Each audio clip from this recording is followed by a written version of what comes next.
Women cannot make kings. You have to attract a king. Young and hot is going to attract a wide range of men. Having the qualities of being feminine of your character is going to attract the kings out of that. And then the third step is keeping the king. What women could do to ensure that when they get older as a woman, that their man is still attracted to them and isn't just going to leave them for a younger woman. Because I mean, you hear that all the time from women being like, oh, well, he's just going to leave you for a younger woman. And, you know, and a lot of men do that for like multiple reasons. Some men do it because they're not treated correctly, like you said. And they're kind of like, well, why wouldn't I go be with someone younger if I can get someone younger? Right. Some men start out where they don't have status or they're not making a lot of money and they're with somebody, and then they become more wealthy or get a higher status and they'll leave because now they can get those women. And I mean, I don't think that's the right way to be at all, but that's also another possibility. And as a woman, again, you know, I'm not that far from 20. At the same time, I know the same reality of I'm getting older and we're having this conversation, and I know that you love me, and I know that you've told me multiple times that you can't wait for us to get older and things like that. And I believe you. Yeah. But it's even scary. Hard for me to hear, you know, well, men, they're super attracted to this and it just drastically changes like when you get older. And as a woman, it feels kind of hopeless. Mm-hmm. I'm not going to lie, because it's something you can't change. We're all getting older or we're in the ground. I think all the things that you said in regards to like how you can create in a man the circumstance of he won't even be focused on that was all really good things that you said. What also deepens your and I connection, that we put into practice a lot of the things that we sit here and talk about week after week. And, you know, if you're new here and this is your first episode, you should go back and watch a lot of them, because yes, you can create a good relationship out of maybe something that's not so good. But the key really is to not just settle down with a man that's high value. You need to settle down with a man that you value, you respect, you look up to, you trust. Right. Because it doesn't matter how much money that man has or how much status that man has. If you don't trust him, if you wouldn't follow his lead, if you don't respect him. Right, exactly. Even if there are things that really bother you about him, and even if they're little things, it's going to be harder for you to have the sort of connection that we're talking about. And it's going to be harder for you to treat him like a king or like someone that you really value when there are all these things that are kind of counteracting that. So I think it's important that as a woman and a young woman that you really take the time to vet somebody. You have those standards like we were talking about, because the safest way to ensure that you marry someone that is going to treat you well is by having the standards.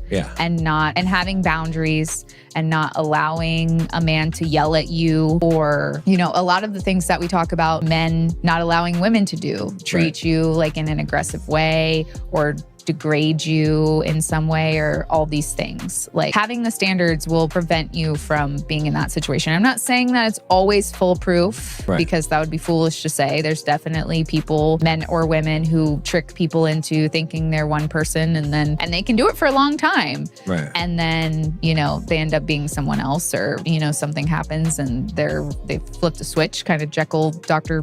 Jekyll and Hyde. Mr. Hyde. So I'm not saying that like it's foolproof. But when you have really good standards, and again, you should be creating and refining those standards every date you go on, so that by the time you know what you want and you're set in that, you're not going to accept anything less. You should not be settling. You should not be in a relationship or marrying men solely for their status, just like guys aren't going to marry a woman solely for how they look.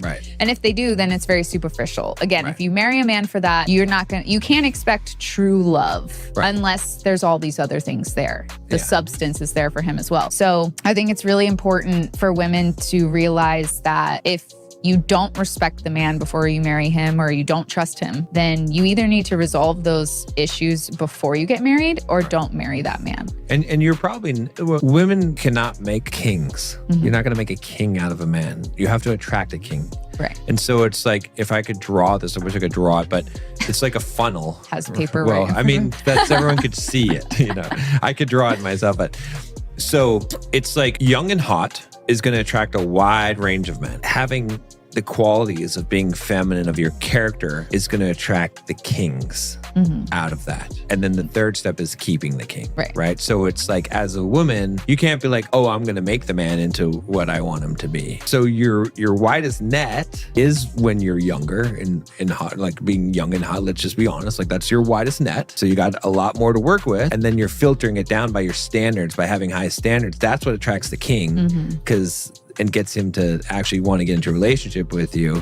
But you can't try and make the king. You got to attract the king. He's already got to be that kind of man to a degree, at least. Right. He does. And then to keep him in the long term, that's where it comes into the things like we talked about, reading like the Surrendered Wife or Empowered Wife, whichever, and really focusing on how do you show up in the relationship, in the marriage, and constantly working. A lot of women don't really work on the marriage. Right. A lot of men don't either, but I would say that it's weird is that there's more focus on therapy and stuff for men need to start working on the marriage, but women don't tend to work on the marriage. It's trying to be feminine, trying to be a good wife, right? That's fairly rare today, I would say.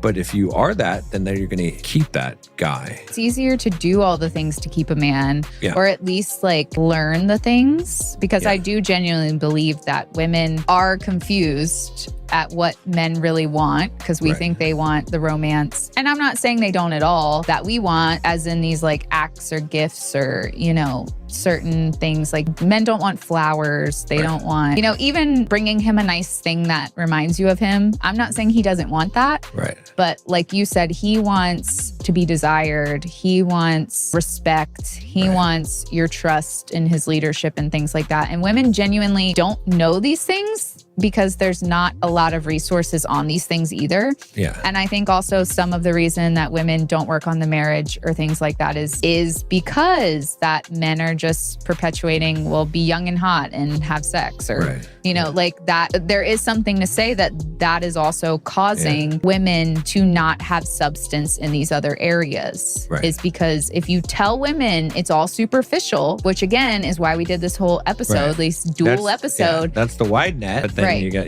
But that's not, but men don't go in, they're not telling the secrets like you're telling. They don't go into that. They're just like, men want hot young women. Sure. But there has to be the substance there. Like, you can't just be young and hot or be a woman or be just like, okay, well, we're married. So, because men do this too. We're married now. So I can just stop doing all the things I did before. Men stop doing the romance. Women stop putting on the lingerie or whatever. And the thing is, though, that I feel like when you have a relationship like us, though, and I'm not saying that we're perfect either. There's been plenty of times where I've not been figuring out how to give you the romance that you need. And again, like, that's my responsibility.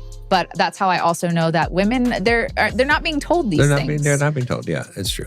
But I think, though, when you're in a relationship where you respect the man and you value him at such a high degree, and again, that he can't be replaced, just like a man has to know that you can't be replaced as a woman, then you will, like, it'll be so easy to treat him like a king, because you know the value. Exactly. And so you don't want to treat him any less. Right.